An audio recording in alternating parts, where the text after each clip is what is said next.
Hello everyone, कैसे हैं आप सभी लोग। उम्मीद है आप सभी लोग बढ़िया होंगे। मैं भी बहुत बढ़िया। आज का जो वीडियो है उसमें मैं एनटीपीसी के बारे में कुछ डिस्कस करने वाला हूँ। एनटीपीसी मतलब नॉन टेक्निकल पॉपुलर कैटेगरीज, है ना। जिसके पास भी ग्रेजुएशन है, ये रेलवे की नॉन टेक्निकल पोस्ट है, जिसके पास भी ग्रेजुएशन है वो ये फॉर्म भर सकता है ना। कुल मिलाकर वैकेंसी हो गई है 11,558, जिसमें ग्रेजुएशन वाली ग्रेजुएट पोस्ट है आपकी 8,113 और अंडर ग्रेजुएट पोस्ट है 3,445। मतलब अगर आपने 12th पास किया है उसके बाद भी आप रेलवे में आना चाहते हैं तो लेवल 2 और 3 की पोस्ट आपको मिलेंगी 3,445, है ना। पहले जो बात थी वो 10,884 की बात चल रही थी, अब फिलहाल में 11,558 वैकेंसी है। तो अब बात आती है कि जो इसमें जो मेडिकल स्टैंडर्ड रहने वाले हैं वो स्टेशन मास्टर और ट्रेन मैनेजर, जिसको गुड्स गार्ड कहते हैं, उसके लिए A2 रहेगा। बाकी कुछ पोस्टों में A3, B2, C2 सब है। बस अच्छा मेडिकल आपको चाहिए स्टेशन मास्टर और ट्रेन मैनेजर के लिए। बाकी A3, B2, C2, C2 ज्यादा पोस्टों के लिए, है ना, क्लर्क वगैरह के लिए। तो अब बात आती है इसके फॉर्म कब से भरे जाएंगे। तो जो ग्रेजुएट पोस्ट है उसके फॉर्म भरे जाएंगे आपके 14 तारीख से, है ना, मतलब 14 सितंबर से, और ये डेट रहेगी 13 अक्टूबर तक।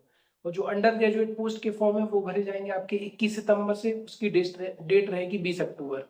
ठीक है। अब इसमें होगा क्या, इसमें आपको एज रिलैक्सेशन भी मिलेगा।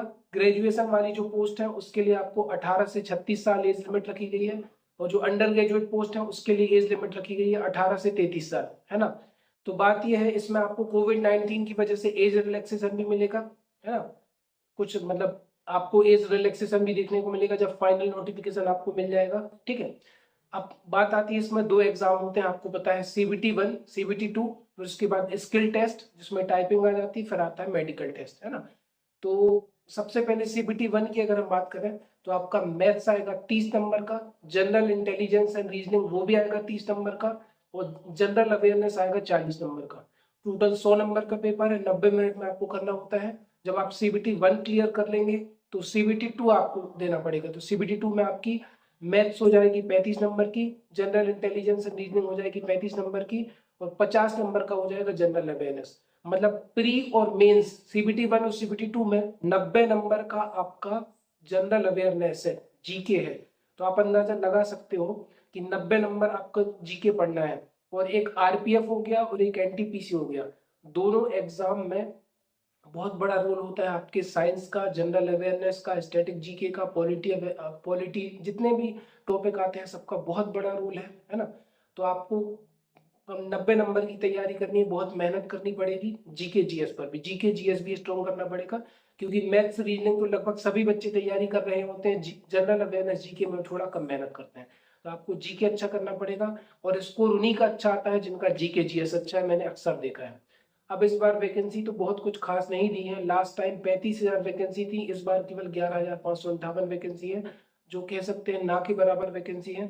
लेकिन इसमें देखो कंपटीशन आपको किन कैंडिडेट से मिलेगा। एक तो जो बच्चे सीजीएल में रह जाते हैं, या फिर जो ऑलरेडी रेलवे में ग्रुप डी लेवल 1 की पोस्ट पर है, उनसे भी आपको कंपटीशन देखने को मिलेगा, है ना। तो इसमें आपको कंपटीशन देखने को मिलेगा क्योंकि अच्छी पोस्ट है, सीनियर क्लर्क वगैरह, JEE वगैरह, है ना। अच्छी पोस्ट है जिनमें आपको ऑफिस वर्क रहता है, सैटरडे संडे छुट्टी होती है, और वर्कलोड भी ऐसा कुछ बहुत खास नहीं रहता। तो उस हिसाब से इसमें लोग ऑफिस पोस्ट की वजह से मेहनत ज्यादा करते हैं और अपना जी जान लगा देते हैं।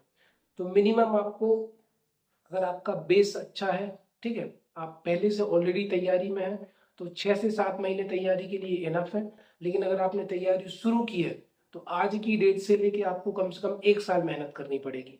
और हम सभी जानते हैं कि अभी ALP का पेपर भी नहीं हुआ है, आरपीएफ कांस्टेबल SI का नहीं हुआ है, टेक्नीशियन का नहीं हुआ है, पैरामेडिकल कैटेगरी का नहीं हुआ, जेई का नहीं हुआ।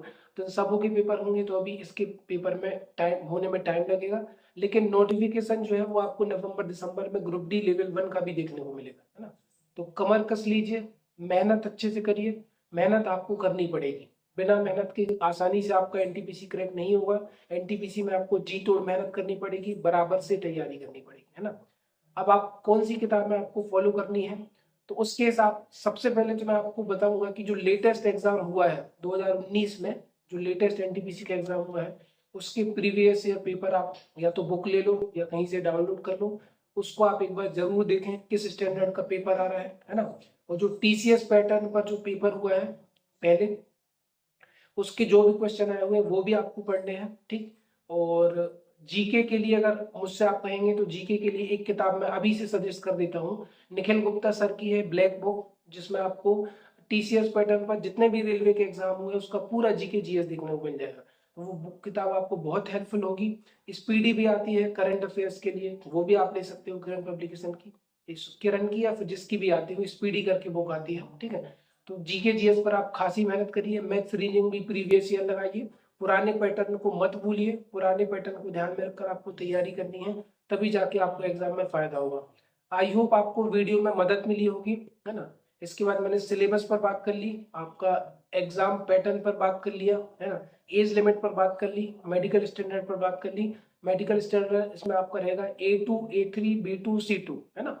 तो मेडिकल स्टैंडर्ड कुछ खास नहीं है, केवल A2 आपका लगेगा स्टेशन मास्टर ट्रेन मैनेजर की पोस्ट के लिए, है ना। तो आई होप आपको वीडियो इन्फॉर्मेटिव लगा। अगर वीडियो इन्फॉर्मेटिव लगा तो ज़्यादा से ज़्यादा लोगों को शेयर करो।